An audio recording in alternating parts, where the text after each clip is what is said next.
Fuller Life Consulting presents A Christmas Story, especially for those of us in recovery. During the holiday season, many of us look back, and any feelings of unworthiness can often pop into our head and bring us down. Regardless of your past, you are worthy. You are important. You have something unique to offer to others. God made you in a unique way so that you could bless others just by being you. With that in mind, I want to share with you a very special Christmas story. So let me put my Santa hat on and share with you this Christmas story. In John 15:12, Jesus says, "This is my commandment, love each other in the same way I have loved you." And with that, I want to read you a story called Barrington Bunny by Martin Bell. Once upon a time, in a large forest, there lived a very furry bunny. He had one lop ear and one tiny black nose and unusually shiny eyes. His name was Barrington. Barrington was not really a very handsome bunny. He was brown and speckled, and his ear didn't stand upright. But he could hop, and he was, as I have said, very furry. In a way, winter is fun for bunnies. After all, it gives them an opportunity to hop in the snow and then turn around and see where they have hopped. So, in a way, winter was fun for Barrington. But in another way, winter made Barrington sad. For you see, winter marked the time when all of the animal families got together in their cozy homes to celebrate Christmas. He would hop, and he was very furry. But as far as Barrington knew, he was the only bunny in the forest. When Christmas Eve finally came, Barrington did not feel like going home all by himself. So he decided that he would hop for a while in the clearing in the center of the forest. Hop, hop, hippity hop. Barrington made tracks in the fresh snow. Hop, hop, hippity hop. Then he cocked his head and looked back at the wonderful designs he had made.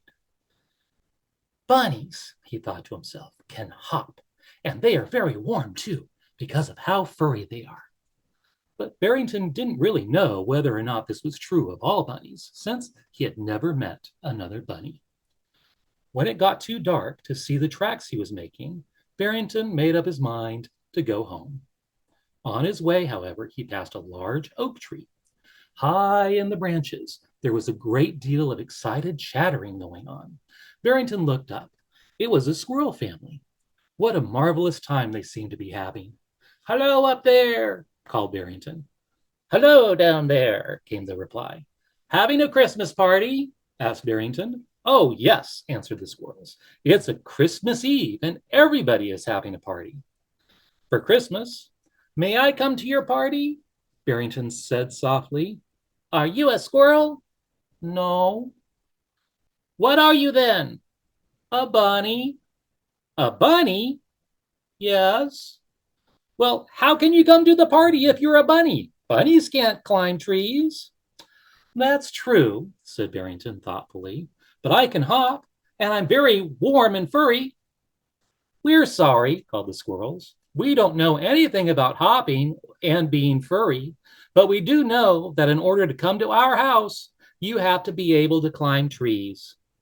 "Oh, well, Merry Christmas," said Barrington.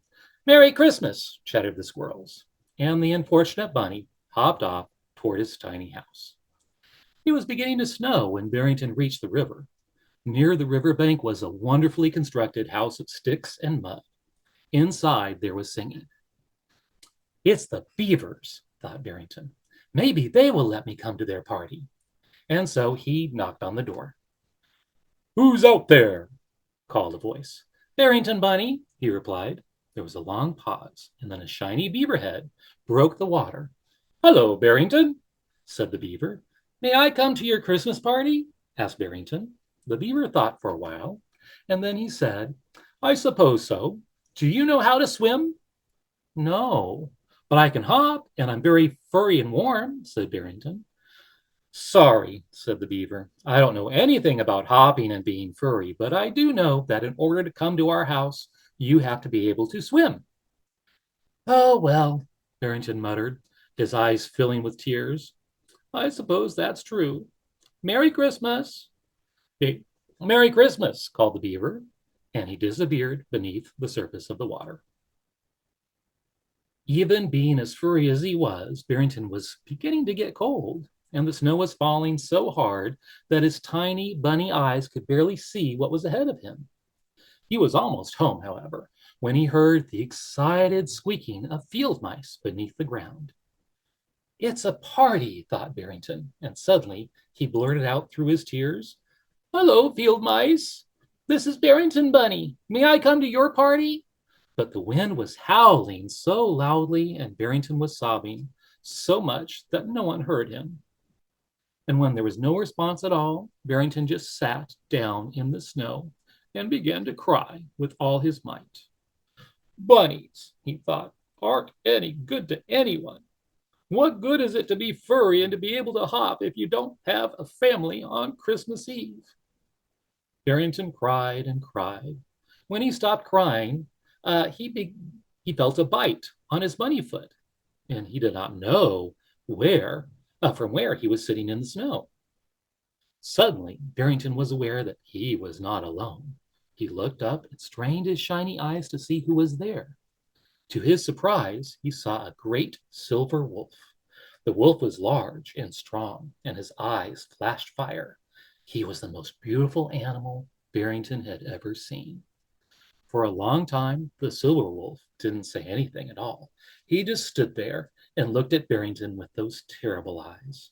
Then slowly and deliberately, the wolf spoke. Barrington, he asked in a gentle voice, why are you sitting in the snow? Because it's Christmas Eve, said Barrington, and I don't have any family, and bunnies aren't any good to anyone.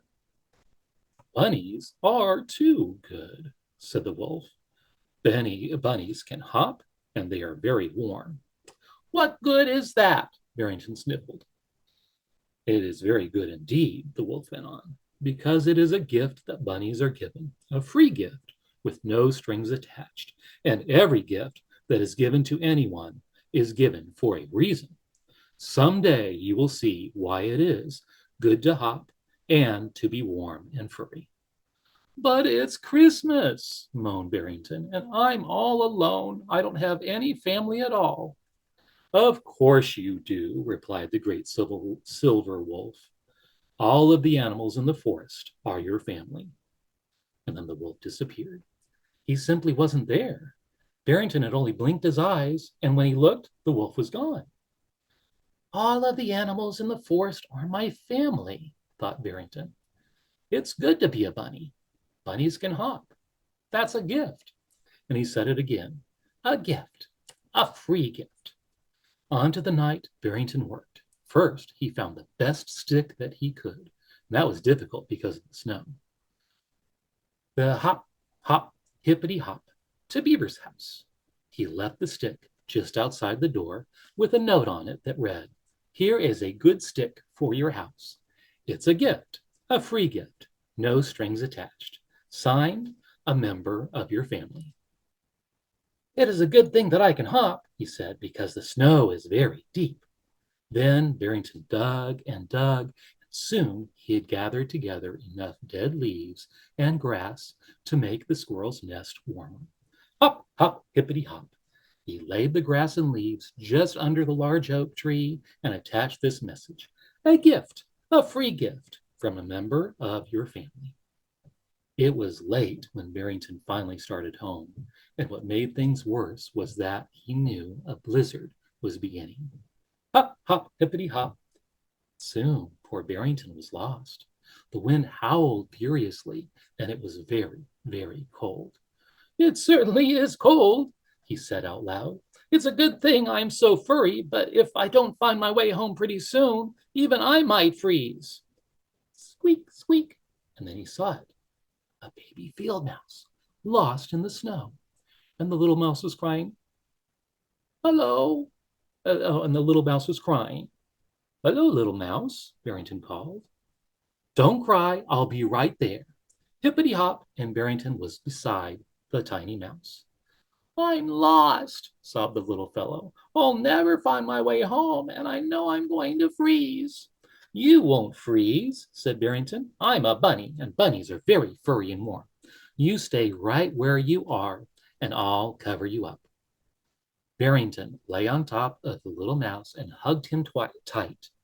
The tiny fellow felt himself surrounded by warm fur. He cried for a while, but soon, snug and warm, he fell asleep. Barrington had only two thoughts that long, cold night. First, he thought, it's good to be a bunny. Bunnies are very furry and warm.